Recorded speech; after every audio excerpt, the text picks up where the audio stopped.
स्वागत है बच्चों। कामकाजी हिंदी के अंतर्गत हम पत्रों पे बातचीत कर रहे थे। हम लोग अनौपचारिक पत्र पढ़ चुके हैं। आज लेक्चर का जो विषय है वह है औपचारिक पत्र। आपको मैं पहले ही बता चुकी हूँ कि पत्र दो प्रकार के होते हैं। पहला अनौपचारिक पत्र या व्यक्तिगत पत्र या सामाजिक पत्र, ठीक। दूसरा जो पत्र का प्रकार है वह है औपचारिक पत्र। औपचारिक पत्र आज हम इसी पे बातचीत करेंगे। पहले समझ लेते हैं कि औपचारिक पत्र का तात्पर्य क्या होता है।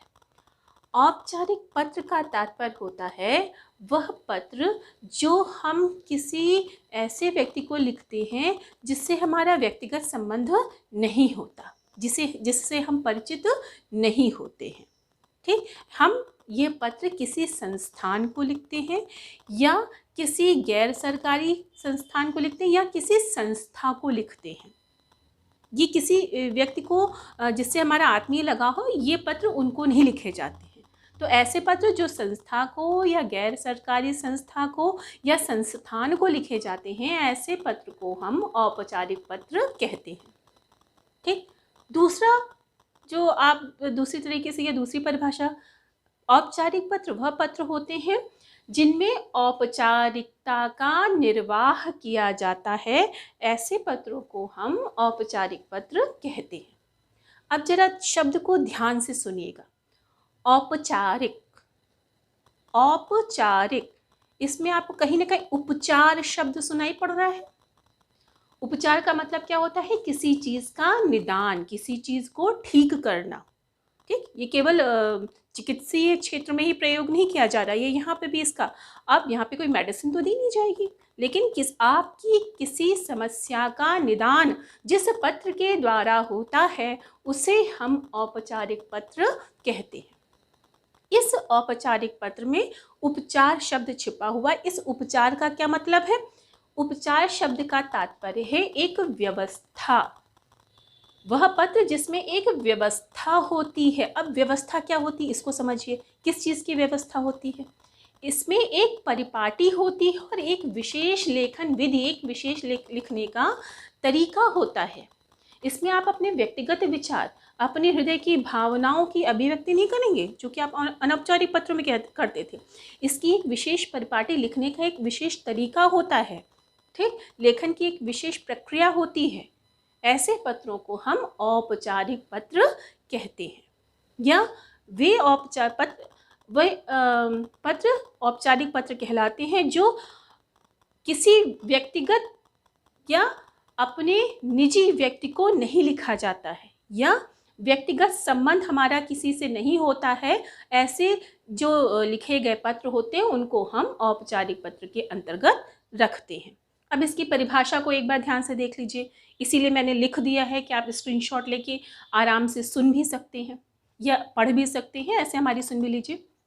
सरकारी या कार्यालयी स्तर पर लिखे गए सरकारी गैर सरकारी पत्र जिसमें लिखने वाले को अनेक प्रकार की औपचारिकता का पालन करना पड़ता है, उसे हम औपचारिक पत्र कहते हैं। एक उदाहरण आपको प्रस्तुत करती हूँ। आप लोग महाविद्यालय में कोई प्रार्थना पत्र देते हैं, तो चाहे आप किसी विषय से संबंधित दें या छुट्टी के लिए दें, तो ऐसे पत्रों को आप औपचारिक पत्र के अंतर्गत रखेंगे। आइए अब बात करते हैं कि औपचारिक पत्र के प्रकार कौन कौन से हैं। आपके में वस्तुनिष्ठ प्रश्नों में ये पूछा जा सकता है कि बधाई पत्र किसके अंतर्गत आते हैं, औपचारिक या अनौपचारिक। निमंत्रण पत्र जो शादी ब्याह में आपको मिलते हैं वो किसके अंतर्गत आते हैं, औपचारिक या अनौपचारिक, ठीक। तो यहाँ पे जो कन्फ्यूज़न होगा उसके हटाने के लिए मैंने यहाँ पे एक पूरी लिस्ट लिख दी है, ताकि आप इसका स्क्रीनशॉट ले लें या इसको समझ लें, तो आपके दिमाग में ये बैठा रहे कि ये सभी पत्र किसके अंतर्गत आते हैं, औपचारिक पत्र के अंतर्गत आते हैं। अब आइए कौन कौन से औपचारिक पत्र एक दृष्टि डालते हैं। क्या है? पहला आवेदन पत्र। आवेदन पत्र को ही हम प्रार्थना पत्र भी कहते हैं। ये जैसे कि आपको कहीं पे कोई पद खाली है, आपको पता चला, तो उस पर अपनी नियुक्ति हेतु आप प्रार्थना पत्र लिखते हैं। आपको संस्थान से अवकाश चाहिए तो आप प्रार्थना पत्र या आवेदन पत्र लिखते हैं। आपको आर्थिक सहायता चाहिए तब आप प्रार्थना पत्र लिखते हैं। आपको शुल्क मुक्ति के लिए प्रार्थना पत्र लिखना आवश्यक हो जाता है, या कोई आपको सामग्री चाहिए, ऐसे विषयों के लिए जो पत्र लिखा जाता है उन्हें हम आवेदन पत्र या प्रार्थना पत्र कहते हैं। ठीक। अब जो दूसरी प्रकार का है संपादक के नाम पत्र, इसको समझिए बच्चों। मान लीजिए कोई आप मार्ग पे जा रहे हैं, कई सीवर होल खुले हुए हैं, उनमें दुर्घटनाएं हो रही हैं, कई लोग गिर जा रहे हैं, उनको चोट लग रही है, तो बड़ी दुर्घटना ना हो जाए इसलिए किसी समाचार पत्र के संपादक को आप एक पत्र लिखते हैं कि उस संपादक को इस समस्या से अवगत कराते हैं और आप चाहते हैं कि सरकार द्वारा इस समस्या का समाधान किया जाए। तो संपादक के नाम लिखे गए पत्र को भी हम औपचारिक पत्र के अंतर्गत लिखते हैं। ठीक। संपादक के नाम पत्र आप किसी सामाजिक समस्या के निराकरण हेतु आपके दैनिक जीवन में जो भी समाज में समस्याएं आ रही उसके लिए पत्र लिखते हैं। अब निमंत्रण पत्र, किसी व्यक्ति को किसी समारोह में आमंत्रित करने के लिए जो पत्र लिखा जाता है वे सभी पत्र निमंत्रण पत्र के अंतर्गत आते हैं। बधाई पत्र, मान लीजिए किसी को सम्मान प्राप्त हुआ है, किसी को हाई स्कूल या इंटर में बहुत अच्छे अंक मिले हैं, किसी को सरकारी नौकरी मिल गई है, किसी की पदोन्नति हो गई है या अन्य कोई अवसर, तो ऐसे अवसरों पर लिखे जाने वाले, या किसी ने कोई चुनाव जीत लिया है, तो ऐसे अवसरों पर लिखे जाने वाले पत्रों को हम बधाई पत्र के अंतर्गत रखते हैं। संवेदना पत्र, वे पत्र जिनमें किसी शोक समाचार के प्रति दुख प्रकट करने के लिए जो पत्र लिखे जाते हैं, ऐसे पत्र संवेदना पत्र के अंतर्गत आते हैं।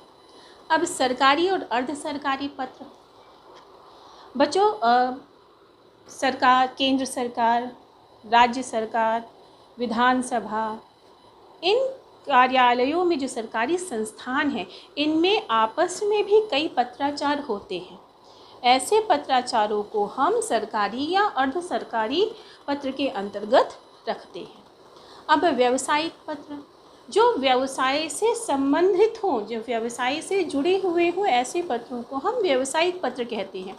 ये पत्र जो है केवल ग्राहक और विक्रेता के बीच में ही नहीं लिखे जाते हैं, ये पत्र एक व्यावसायिक संस्था से दूसरे व्यावसायिक संस्था के बीच में भी लिखे जाते हैं। मान लीजिए आप किसी कंपनी से आप सामग्री मंगाते हैं, रास्ते में वो डैमेज हो गया, ख़राब हो गया, तो आप उसको पत्र लिखेंगे कि हमें जो सामान मिला है वो ख़राब सामान मिला है, इसको आप फिर से रिटर्न करिए और हमें सही सामान दीजिए। या आपको छूट ज़्यादा चाहिए तो उसके लिए आप पत्र लिखेंगे। तो ऐसे जो पत्र होते हैं बच्चों, वो व्यावसायिक पत्र के अंतर्गत रखे जाते हैं।